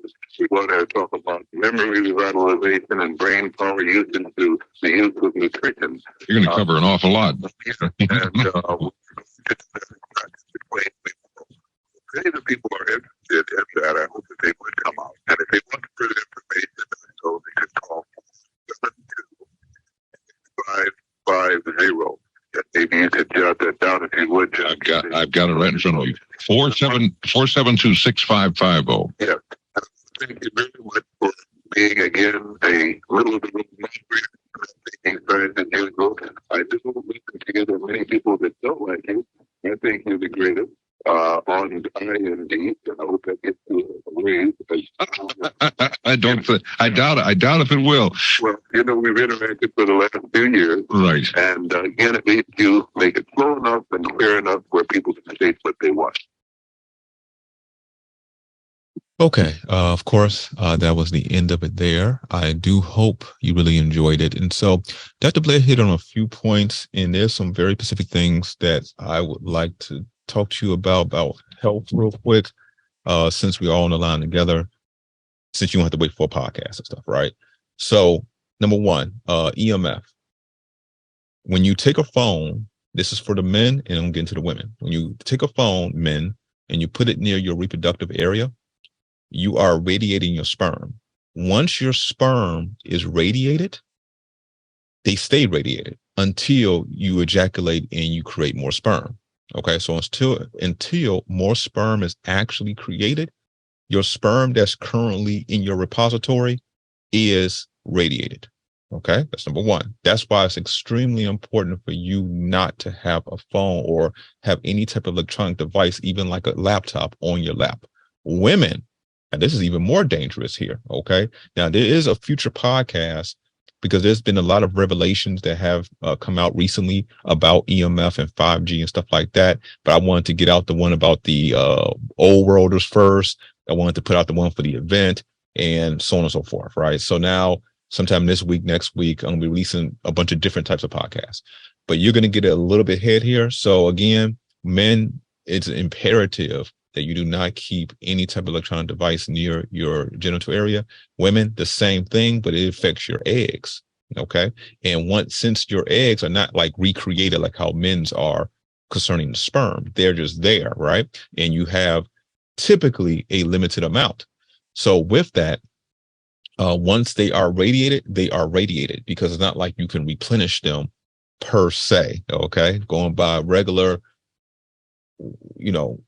way the world works currently, they're there and they're radiated. So that's why you want to make sure it's extremely important for you to not have any type of laptop, any type of phone, and so on and so forth near your genital area, period. And of course, near your head, you shouldn't do that. Ideally, you should speak with your phone on speakerphone, right?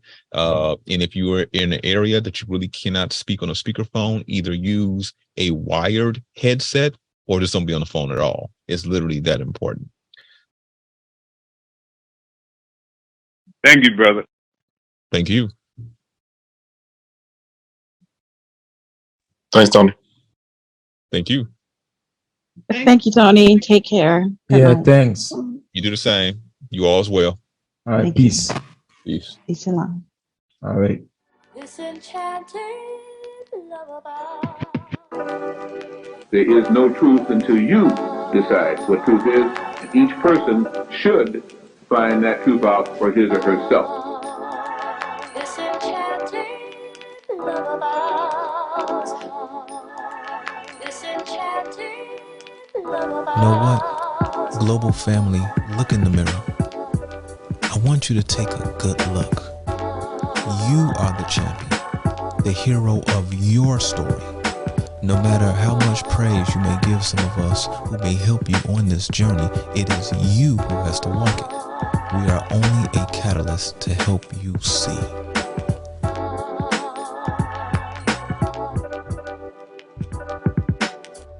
Tony, again, I give you accolades for, I don't even know what to say, for all the efforts, man, that you have put in my behalf. There is no truth until you decide what truth is,